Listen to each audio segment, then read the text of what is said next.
আমার বহুদিন পরে চট্টগ্রামে আসা হলো।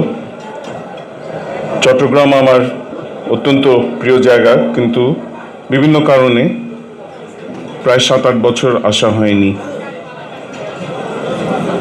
আজকে বা এই যাত্রায় সন্ধিক্ষণে এসেছি যখন প্রাতিষ্ঠানিকভাবে আমরা এক সংস্কার প্রক্রিয়ায় অবতীর্ণ হয়েছি। মূলত সেই বিষয়ে আপনাদের সাথে,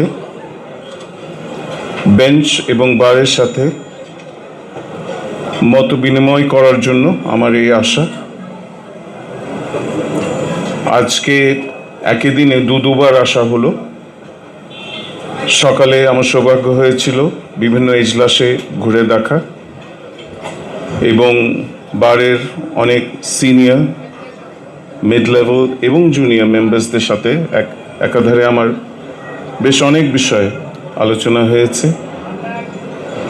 আমি খুব মন দিয়ে আপনাদের বক্তব্য শুনেছি এবং এগুলো আমি আমার সাথে নিয়ে যাব ঢাকায়, এবং এর উপরে যত সম্ভব আমি কাজ করার চেষ্টা করব।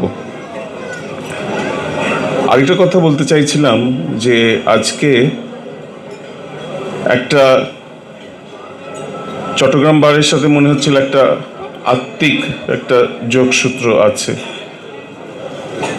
সেটা হলো যে আমার বাবা প্রয়াত ব্যারিস্টার সৈয়দ ইশতিয়াক আহমেদ ঠিক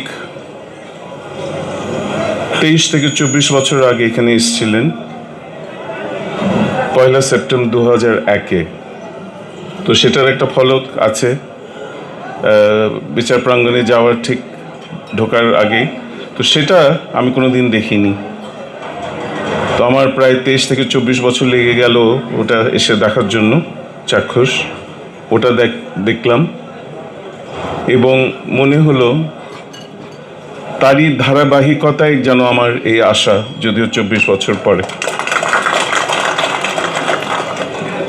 তো সেটা আমার জন্য একটা বিশেষ প্রাপ্তি। তো সেটাও আমি আমার সাথে নিয়ে যাচ্ছি। তো সেই সুযোগটা আমাকে করে দেওয়ার জন্য চট্টগ্রামের বিচারালয়, বেঞ্চ এবং বারকে আমার অন্তরের অন্তঃস্থল থেকে ধন্যবাদ জ্ঞাপন করছি।